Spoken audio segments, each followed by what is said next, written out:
games happens every day. It's a platform. It's cross-border. I consider it as a platform that not only promotes communication, engagement, but also give people a chance to understand each other, give different cultures a chance to expose themselves, and then give people a chance to build friends. Sometimes we don't know the right name for the game because we use different names, but we know the experience. You love that art form, you have the global language to speak about it.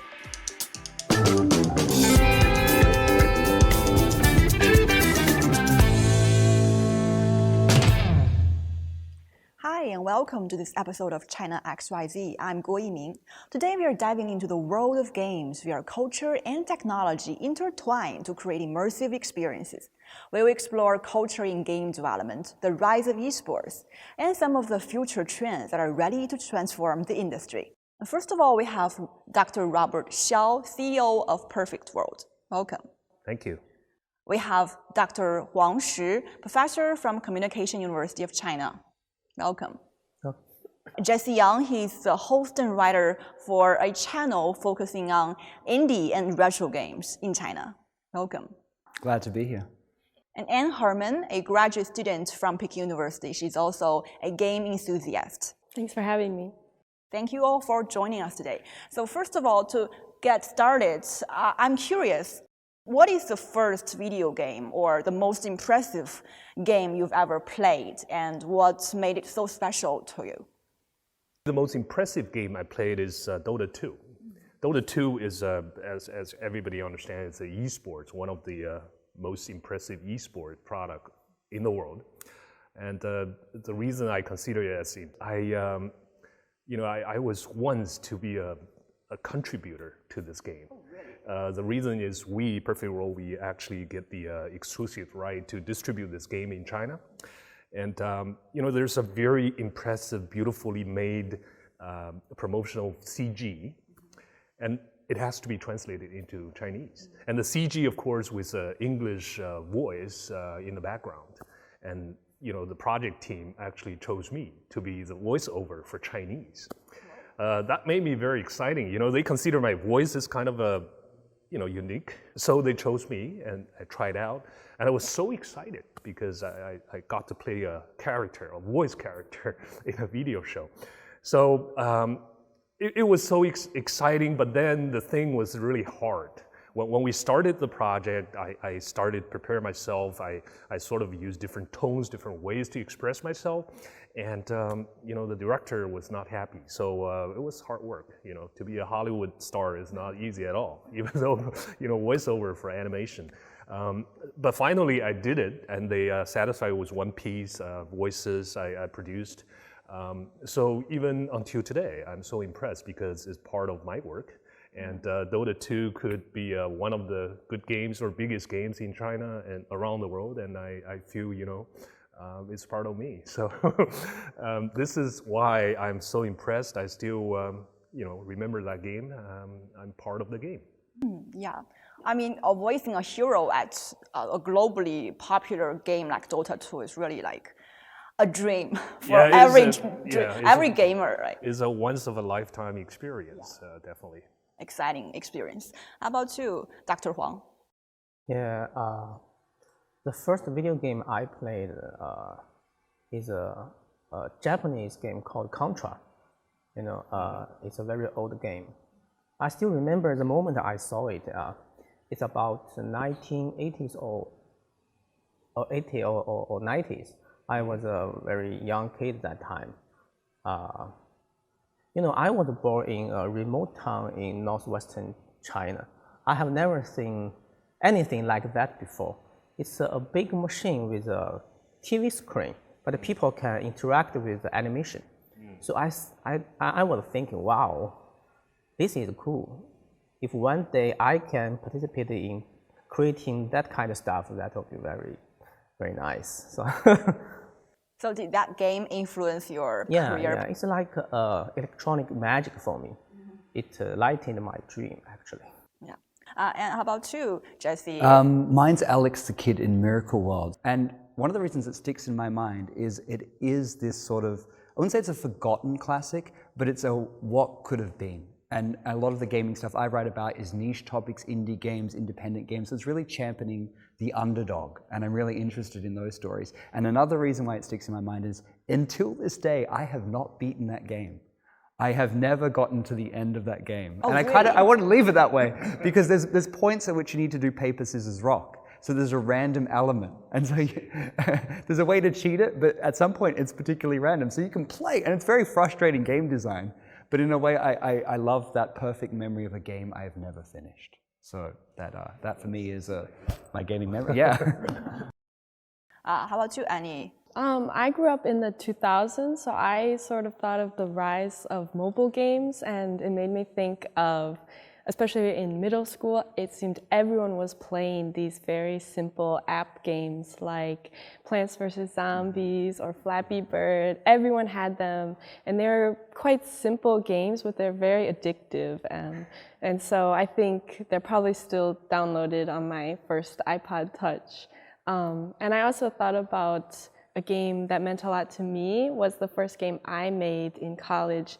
And it's a very simple rhythm game, but I felt a lot of pride in that it was something I made on my own.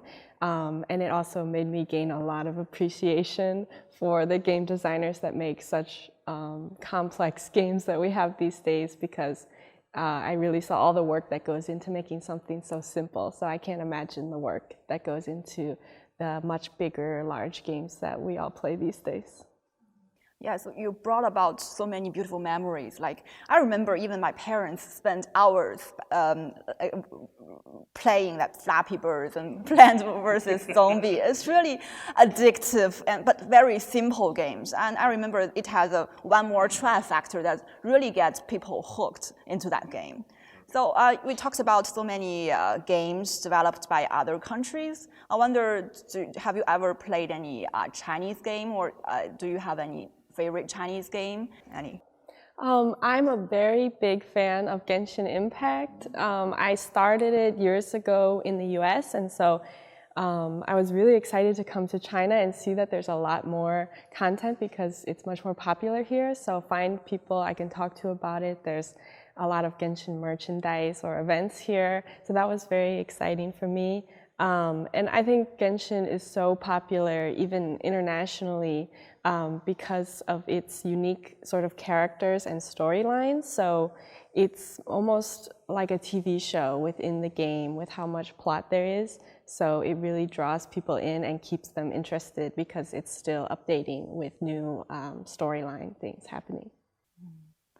Jessie, do you have your favorite Chinese game? It's hard to narrow the list. It's really a golden age, absolutely. And those big marquee games that get updated are wonderful. But closest to my heart are those indie games, maybe something with a little bit of a retro feel. So what I've really been enjoying lately is the Paper Bride series, which is sort of a folk horror series. It's on mobile, but also PC.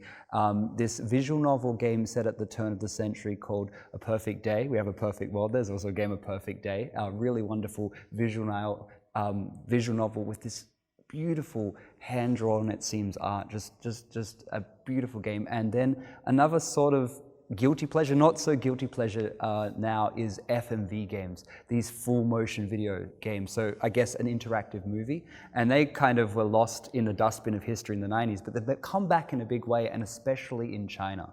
So it's just really interesting seeing China leading the charge with these interactive movies. And one I really like is called Breakout 13, which is kind of a meta-narrative on someone that goes into an internet or game addiction camp. And it's dealing with a lot of serious issues, but in a very nuanced way. And I think the interactive nature of it really adds to the impact. And what makes them different is, you know, they have those Chinese elements. Not that you have to lean on your culture, but I think it does it in a very tasteful way and a very meaningful way. So that's some of the games I enjoy.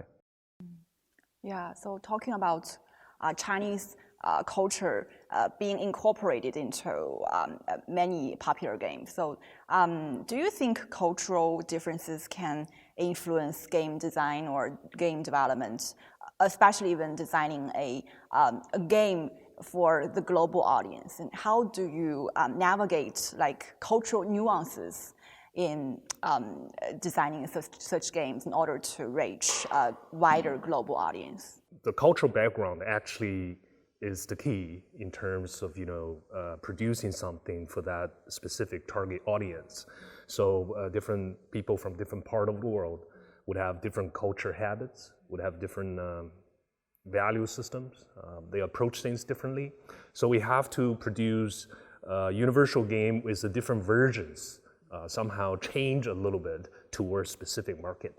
For example, in one of the very famous games we produced before, it's called the Jade Dynasty, which is very popular still outside of China. It's very popular here, of course. I still remember in the Japanese version, we changed the name of the main character. It's a beautiful girl. In Chinese version, her name is Lu Xueqi. That's a very typical Chinese name. Beautiful Chinese name, yeah, we have to say. But in Japan market, when we start to test the market, and the feedback was, this is not a good name. Yeah. You gotta have a good name for a character, and then the game would excel, right? So we investigated, we get some market feedback, and overwhelmingly they chose the name White Beauty. So see, that's a small example in terms of approaching different market with different culture aspect. So last year we produced a so-called music box. So in CS:GO you can have these music boxes, and then we produce a music box using traditional Chinese legendary. We called it the intangible culture legend, qinqiang. Qinqiang is a kind of way of singing. it's in the an opera. Yeah, it's an opera type of. Oh, your hometown. Yeah, it's in the northwest part of China. There's a Qinqiang opera. It's kind of a way of singing. It's a very intangible piece of culture legend. And then we engaged the legendary piece and mixed with rock and roll, and then we visually we used the opera kind of hualian, the changing painted faces, and we produced a music box, and we sold it. We work with our partners back in Seattle, and we start to sell it globally, and over a very short period of time, there's $40 million. Oh, it's a blast. Yeah, I mean, people likes that. People are crazy about it, and people are paying for it. So, Dr. Huang, do you have any examples such using cultural elements of Chinese incorporated into popular games? Yeah. I think there are two different types of cases. One case is that foreign game developed companies integrate Chinese culture element into their own products. For example, Sanguo, which is also called the Three Kingdoms, is a very famous chaotic period of China history. This concept is widely recognized in East Asia, especially Japan. So many Japanese video games use this theme. Yeah. And they are very successful in China and Japan. Another case is that locally developed video games, Chinese game, get popular worldwide. For example, Genshin Impact, that game is very popular. They continually release new characters with distinct elements of China culture. For example, Chinese traditional opera. I don't believe many foreign players familiar with the background, the story behind the game. Maybe they don't know anything about China opera, but they just like it. They like the game because they like the outlook of the character. So I don't think there is any complex strategy to do it. The video game influences the global culture in a very direct way, in a very simple way, I think. Yeah, and also these games can become a window for overseas gamers to learn about Chinese culture. Yeah, so from a gamer's perspective, what do you think are the strengths of Chinese games?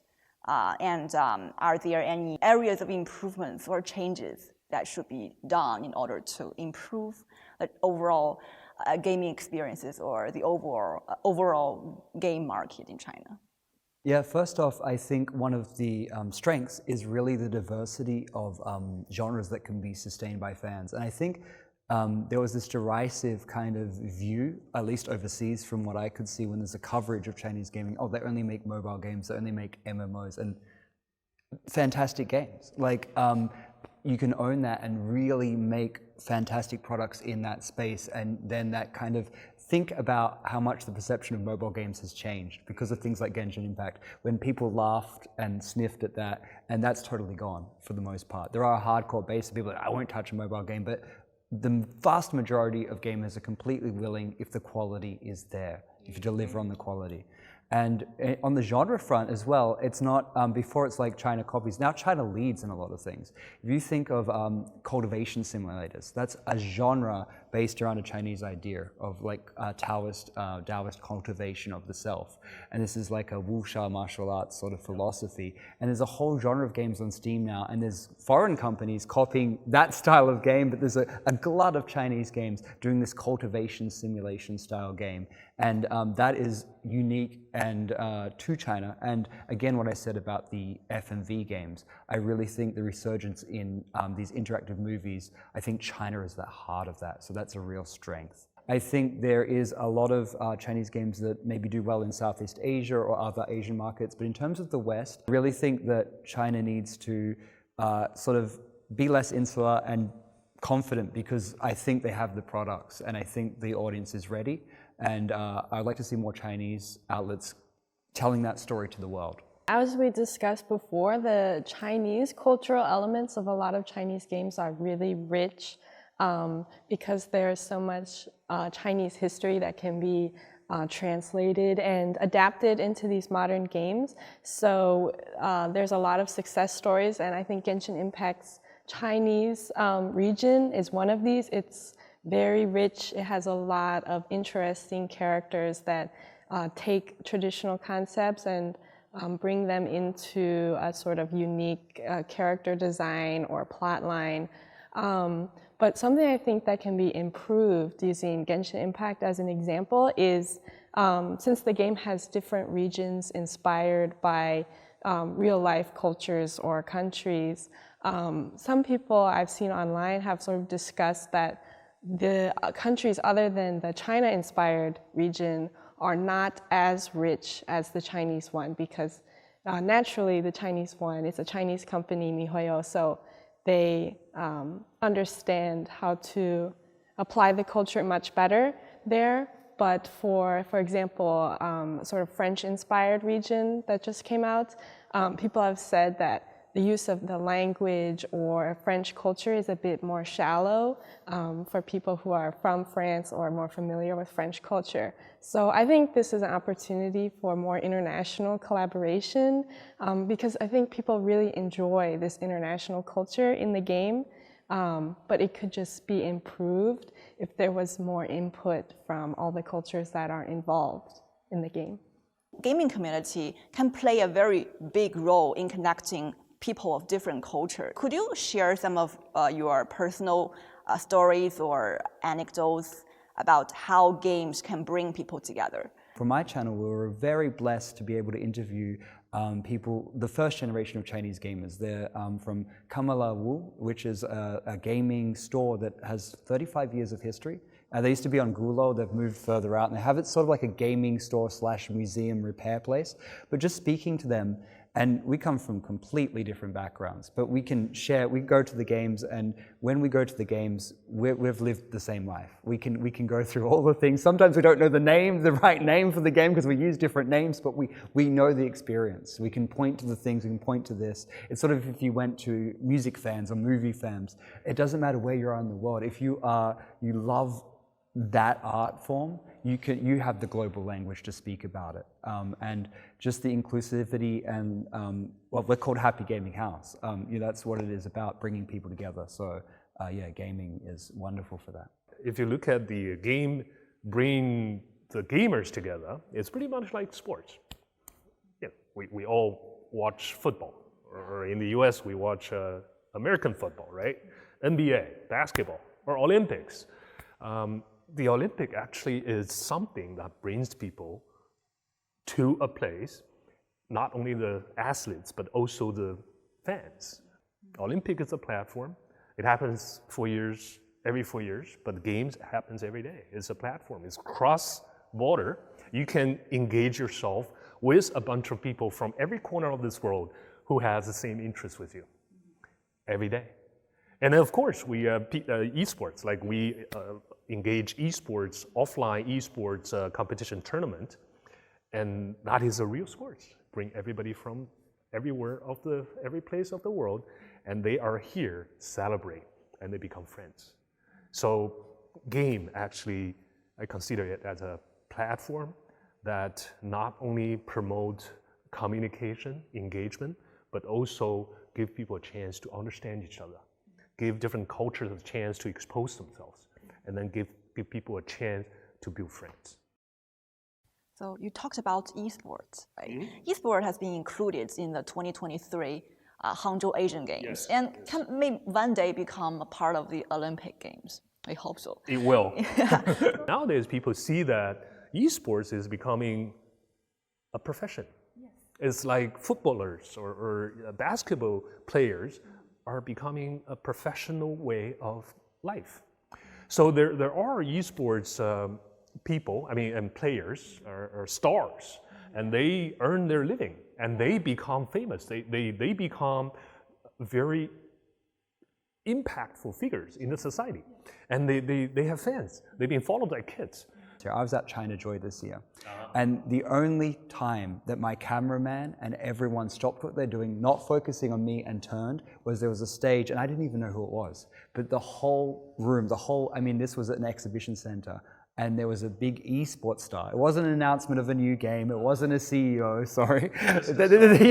But it was a esports player. These are the celebrities. Everyone stopped. My cameraman said, sorry, we're gonna watch this guy over here. And at that moment, I really understood. These are the icons, these are celebrities. And in China, youth culture is so important. A lot of society and culture is orientated around young people. And so you need to follow youth culture, and that is so embedded, again, with these people after the 2000s. It's so embedded in the makeup of their lives. These are the people they follow, these are the people they look up to. But eventually, if you look at the entire industry, entire population inside the industry, for example, for football or baseball, whatever in the US, it's not only the cream of the crop, that's several celebrities. It is a whole different positions inside this pyramid that everybody who tried this would find a career inside this holistic kind of an ecosystem. So it's not only the stars, not only the celebrities, but people who love this can find various positions. And that is actually giving the courage to youngsters, and also give the parents a little bit more sense of security in terms of their kids' future career. And that is what I said, the trend, the entire atmosphere around this society in China.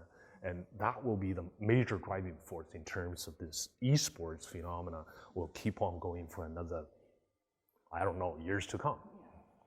So where do you see some of the most exciting innovations or trends emerging in the game industry? Annie, would you like to start? Yeah, as for Chinese gaming, I think mobile games I can't even say it's the rise of mobile games. I think it's already risen as the leader of how people like to game these days.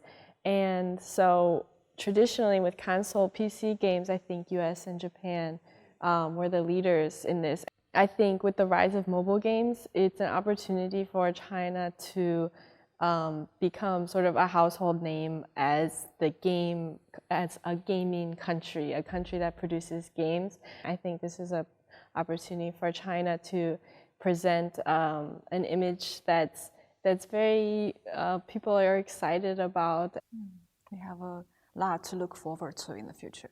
How about you, Jesse? Where do you see the most exciting innovations? I think absolutely the mobile games are a foot in the door. And beyond that, I think 2024 especially is sort of the coming out party for Chinese games, really, honestly. We have the China Heroes project, which is spearheaded by Sony, and that is supporting a lot of AAA development for consoles with Chinese games. And we have Lost Souls aside, and what's got the most global attention, which I have to say, Wukong Black Myth, is people have really, I think we just had the TGA, the Game Awards, and that trailer, from what I could see, pretty much was considered best of show. That blew everybody away. And consistently, whenever footage of that game has come out, people are just like, wow, this is the next thing. So I think we're coming into 2024, we're absolutely going to see the birth of China's AAA game development in the more traditional spaces. That's not to discount mobile and PC and MMOs and all these things, but it's sort of getting that validation where China's a bit late to the party, but they're going to show they might be late to the party, but that doesn't mean they're not, they're going to make up for lost time. Several years ago, I thought virtual reality will change the industry. But now I believe that artificial intelligence will do that job instead. In the gaming industry for a long time, the writers and the designers are struggling with a problem called interactive narrative. It is very hard because for the players, they want complex and unlimited stories, as many as possible. But for human beings, we can only create limited number of storylines. So with the assistance of artificial intelligence, maybe several years later, the content in the video game can be created by AI automatically and instantly. So in that time, the player will encounter with unlimited content in video games. It's like a dream without boundaries. So I'm very excited about that future. How about you, Dr. Xiao? I think the most exciting future for me is actually technology advancement. I agree with Jesse and Professor Huang. The XR, the visual kind of effect technology, and also the AI will change the industry. But I think it is still the content. It's the production of the content, it's the creation or imagination within the content will win all. AI will be a tool. We already started to use AI. We use AI to help our engineers to write code and help our artists to draw charts and graphics. But eventually the content itself, you have to talk to AI, right? Give me something. But how do you talk to AI? How do you give command? What do you want? AI can produce as close as what you want, but you have to want something. So after all, we are expecting a new generation of game producers who are really trying to produce innovative content, understanding the culture, understand the technology, and do their imagination and produce new things for the new generation of Generation Z. So that's technology with new kind of talent would be something I expect. It was truly an interesting and enlightening discussion today. Thank you so much for sharing your personal gaming experiences and your insights into the development of games and esports. And thank you, our dear audience, for tuning in for today's episode. We hope to see you again. Bye-bye. Bye-bye. Thank you all. Thank you. Thank you. Thank you.